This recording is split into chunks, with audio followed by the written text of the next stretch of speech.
Hello and welcome. I'm your host, Elizibar. This is the actual Roger number 5, which is a double-sized issue.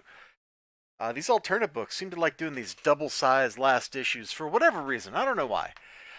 So you might remember my history with actual Roger has been kind of spotty. I forget if it was issue 2 or 3, but I just called the book plain old mean spirited. Well, issue 5 sets all that to right, and I had a good time reading it. First, the cover is just completely insane. Look at all the different characters just hanging out. This is everybody we've seen in the book and a bunch of civilians and da da da da da. So Roger was kidnapped and he's dropped off at the evil Dr. Spectre's. And one thing I liked in this book, let me find the thing I'm looking for. Is oh,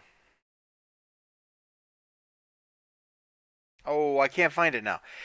But basically every page has something that's a little bit funny. Oh, here's a perfect example. It's not like this is a funny joke funny. It's like I'm juxtaposing two different things funny. Non sequitur, I think, is probably the best description of some of this humor, and it's I think the humor that carries across in comic books the best, because it doesn't require everybody have oh, that's a funny joke because we have the same cultural background, but just kind of over here, whoa, free money, think, and then I talked to a stranger. No, no, no. And then it's immediately called back in another couple of pages when. Actually, is it just the very next page? Let me just flip over and see. Yeah, I think it's the very next page. Yeah, I get it. I was on the dark side this morning. Probably still am because I'm talking to strangers.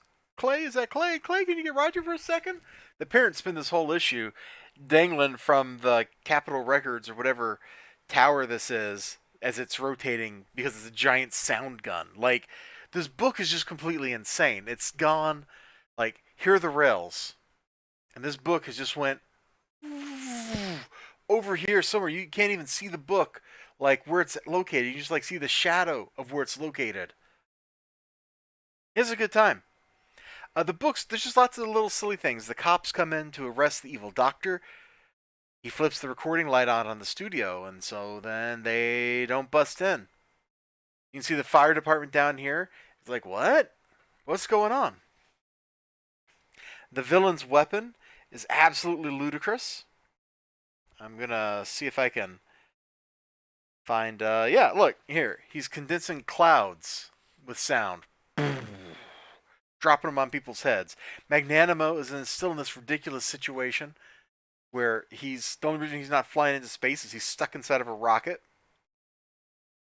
Everything about this is just the book's full of crazy, crazy stuff. Roger gets chased. There's some exciting stuff. He goes to all kinds of places, but Magnanimo, this was kind of the payoff here.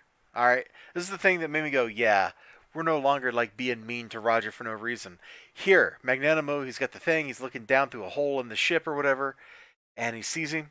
Well, look at that. Little run's good for something besides losing irreplaceable keepsakes.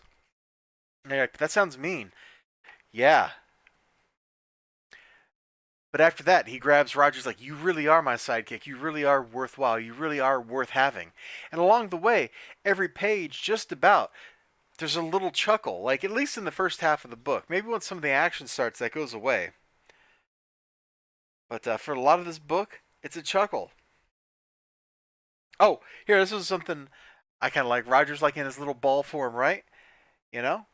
And the little ball boy with his bonus check and his own personal stash of Lunchabites. Boom! The idea of Lunchabites pops him free. Now we know what snaps you back. Food. Roger's like, what? But Magnanimo totally adopts him back as his sidekick. There's a little trial for the Finger of Destiny, Magnanimo's former sidekick turned bitter supervillain.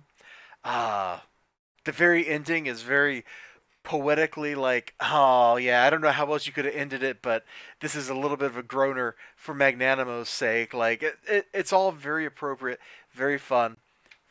Double size, $2. This is the best issue of the series, but I don't think you can say it's the best issue of the series unless you've read the rest of the series. Everybody that we've seen is in here. Well, except maybe the whale lady. I guess she's not in here. But like straight up, well, I can't find her now. But like the lady that's the from Child Protective Services, she's in here. Let me see if I can find that panel she's in, because it too was a chuckler, and I was just on the page where it was at a minute ago. Yeah, here it is. So the cops are there. They got the street blocked off. Out of my way, Elephant Man. Da, da, da, da. I'm in the middle of an abuse intervention. Just get that car off the street. Capitol Records building is completely unhinged. My car doesn't have hinges on either or doors. Andreas, what'd you do to my car? And there's Andreas running off. Da, da, da, da, da, da, da, da, da, da. I'm not a stranger. I'm a grown-up, buffed-out supervillain. It's just silly. It's silly and fun. Uh, Gosh, I was all set to basically not like this series, and by the end of this, by like halfway, well, not even halfway, like 4 pages into this issue, I'm like, yeah, you know what? The payoff was worth it. The payoff was absolutely worth it. Check out the actual Roger, #5 by Hank Tucker. You might just like it. You might just like it. In the meantime, you all have a great day. Remember to like, comment, subscribe, all that good stuff. I sure hope to see you again next time. And humor is difficult. Humor in comic books is even more difficult. And I liked it, so that must say something. Bye bye.